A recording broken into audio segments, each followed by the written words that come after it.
Thiago Silva there for me, a renowned great header of the football. He's allowed to run unmarked. Nobody's tracking him. Nobody's blocking him. He's got free jump, and it's a terrific contact on the ball. He's come in. He's an outswinger, and he's made brilliant contact. Ball to head, and he's sort of hit the back of the roof of the net. And you have to praise the header. But from a defensive point of view, I think West Ham would be disappointed when they look at that again as a group. They should have done more to stop that. Well, what's your take on zonal marking versus man marking then, John? Well, it all depends what type of characters you've got.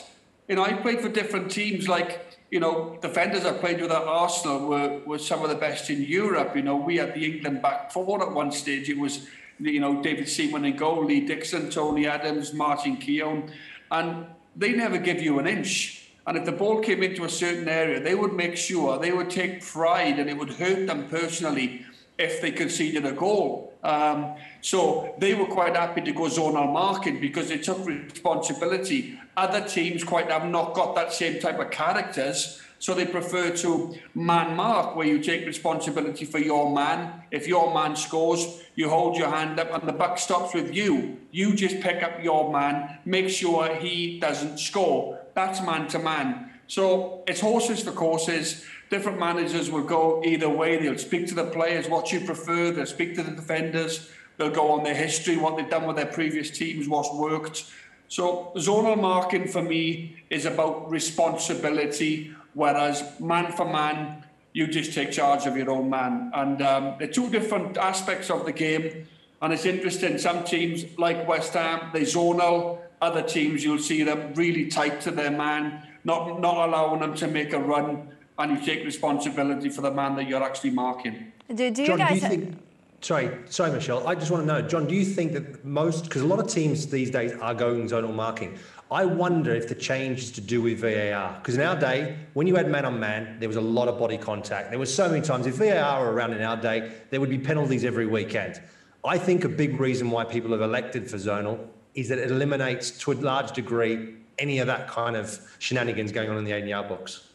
Yeah, possibly. Marky, you make a really good point there. But if you're a manager, you want, if you are going to go man for man, I know what you're saying about zonal marking, VAR, players almost tugging on other players' shirts, the forward shirts, gets a yard on you, and then all of a sudden it's flagged up and it's a penalty against. But if you're a manager and you decide to go man for man, you make sure that your players are disciplined. You make sure that they're really, really disciplined, and there's no pulling any players back.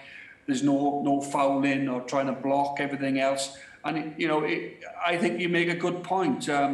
Maybe that's why, more teams are going more zonal, because managers maybe don't trust their players not to give fouls away in the box with VAR now, because it's almost like, you've almost got to win a penalty now, that every week, VAR is getting involved in things that maybe a few years back when we were playing, they wouldn't be pulling up these sort of calls now that they do these days. So, yeah, I think you make a great point. That may be one of the reasons why more teams are going more zonally now. So what do you prefer then as a striker, John? Do you prefer man marking just because you can maybe get perhaps something out of it?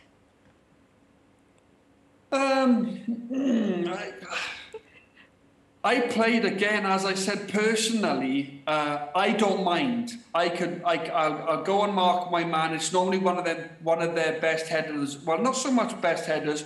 One of their defenders, maybe, because your defenders would pick up their strikers naturally. As a forward, I would pick up a defender, somebody similar size. So I've got to make sure. I didn't mind, because I thought the players I played with were really, really disciplined centre-halves. So we went zonally at Celtic, and other teams like West Ham, we went man for man. Personally, I'll get off the fence and I'll say I would rather go man to man. I take charge of my man. So if he scores, the manager's got the right to find me. It's on you then. Do keepers have a preference, Mark? Oh, absolutely. I mean, I'm also more lean towards going zonal, but actually I don't mind. There are certain areas where you're going to have individuals standing. So in the near post area, you may even have someone on the 6-yard box, one of your better headers, depending on the opposition as well. But then the rest is marking. Everyone has to go man on man. I'm a big fan of that. Again, like John was saying, you're accountable for it. There's no way of hiding from it. There's no questions. Did he come into my zone? Did he go into your zone? I know players, when I've played zonal before, they even won't jump because it's not in their zone, even though it's right near them. So it eliminates any confusion, any doubt. No matter what you do, you have to be switched on, and you've got to have right body position. You've got to be watching the ball, not standing square on necessarily, but you've also got to have an eye on runners. So you've got to be the right setup. And I see far too many times now, zonal marking, teams are lining up, and all they're doing is standing square on, watching the ball being kicked from a corner. That's how a lot of time they get caught out by a set play. Mark, you make a great point there. Sorry, Mark. I think you make a great point there. When you come back as a defender for your team, you see some players just jogging in and being lackadaisical. You're not there just to be a body. You're not coming back to be a body. You're there to come back to defend, a set piece. Set pieces, they decide so many games. So as a striker, as a defensive midfield player, when you go back to mark a corner against you or an in-swinging free kick, you've got to switch on and concentrate on your man. And if you are man-to-man, you've got to make sure with all your might you stop him from scoring. It's vital now. Teams work for hours and hours on set pieces and corners for, free kicks for. You've got to do the job for your team. I'm just curious there, John, who is the one defender that to some levels is almost a bit annoying that you almost cannot shake off him no matter what you do? Well, the one I always used to have trouble with was my old roommate. We roomed together at Arsenal, Martin Keown. And Martin, he was like a rash. He was all over you, he was all over you like a cheap suit. And he had a few of them, Martin, by the way. But he just wouldn't give you a yard, and he wasn't overly aggressive, but he had sort of bony arms, and he'd hurt you without trying to, if you know what I mean. But he was a very difficult opponent.